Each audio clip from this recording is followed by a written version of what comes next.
देखिए इस लड़के को पूरी रात जो सोने नहीं देता है, बीमार रहता है, और अब देखिए क्या कर रहा है, क्या हरकतें कर रहा है, दुखी कर रहा है, परेशान कर रहा है। देखो देखो पत्थर उठा उठा के भाग रहा है। और एक लड़की ये देखो, इसको ध्यान से देखिए, हाथ में देखो कितनी चोट लगवाई है, पिछले वीक इसने लगवाई है।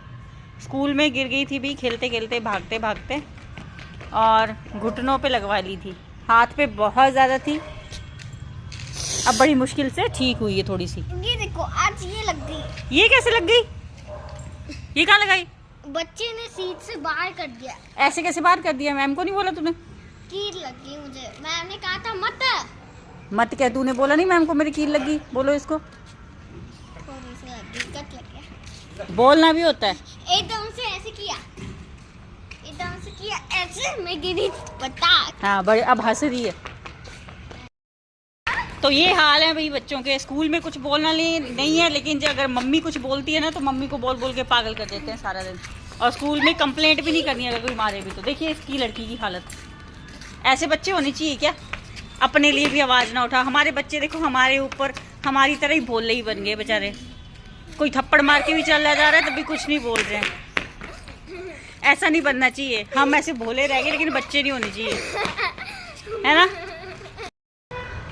तो भाई पूरा दिन हेक्टिक शेड्यूल के बाद एटलीस्ट इंसान रात को तो रेस्ट करता है, लेकिन मेरी रात को भी नहीं हो पाती क्योंकि बच्चा अभी छोटा है और फिलहाल उसको फीवर था। तो कल तो उसने मतलब हार्डली पहले तो वो 12-1 बजे तक सोया और उसके बाद फिर 4 बजे उठ गया था। उसके बाद वो सोया जाके 6 बजे, और तब तक तो मेरा दोबारा मतलब उठने का टाइम ही था। राघवी को स्कूल छोड़ना होता है, खाना बनाना होता है उसके लिए, क्योंकि मेरी आदत है कि मैं फ़्रेश ब्रेकफास्ट जो है सब्ज़ी वगैरह उसको फ़्रेश ही बना के भेजती हूँ।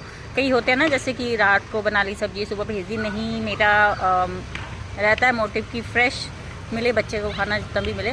तो फिर बस उसको सुलाने के बाद फिर उठ गई थी लगातार, फिर उसको बनाया खाना वाना, फिर उसको उठा के रेडी किया, नहलाया, फिर स्कूल लेके गई। और उसके बाद मैंने सोचा थोड़ा लेट लेती हूँ, लेकिन फिर आके कार्निश को देखा कि फ़ीवर कम है या नहीं है, दवाई दी उसको।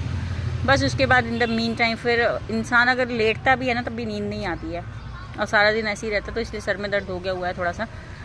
बाकी अभी फ़िलहाल शाम का टाइम है तो बच्चों को थोड़ा ऊपर लेके आई हूँ ताकि थोड़ी ताज़ी हवा भाई हमें भी खाने को मिले, क्योंकि कमरों में या शहरों में बंद रह रह के ना इंसान बंद ही है भाई, एक तरह से कैद है अंदर। बस बाहर जो जाना होता है वो थोड़ी बहुत मजबूरी रहती है, जैसे इसको स्कूल छोड़ने जाना, इसको लेके आना, बस ऐसे ही चला रहता है काम हमारा। आपका कैसे रहता है वर्क रूटीन, आप भी बताइएगा। और एज ए न्यू मॉम जिनके बच्चे थोड़े छोटे हैं उनको थोड़ी दिक्कत आती है। तो फ़िलहाल तो ये 2 साल का होने वाला है, लेकिन स्टिल ऐसा नहीं है कि नहीं है। खैर सब बोलते हैं कि ज़्यादा मुश्किल टाइम जो था वो निकल गया है, लेकिन बच्चों के साथ टाइम ऐसे ही बीतता है। मुश्किल क्या आसान क्या, माँ के लिए एक जैसा ही है, क्योंकि एक बच्चा बड़ा है एक छोटा है, तो दोनों के बीच में मैनेज करना थोड़ा मुश्किल हो जाता है। सुबह रात को अगर उसको जल्दी सुला दिया क्योंकि सुबह उसका स्कूल है, लेकिन उसको तो सुला दिया लेकिन फिर ये नहीं सोता है, और ये सो जाए तो कई बार वो नहीं सोती है, और फिर उसको स्कूल से उठाना होता है जल्दी और ये सोया रहता है। तो इन दोनों के बीच में मेरी नींद का क्या भाई, मेरे को तो 2-2.5 साल हो गए चैन से सोए हुए।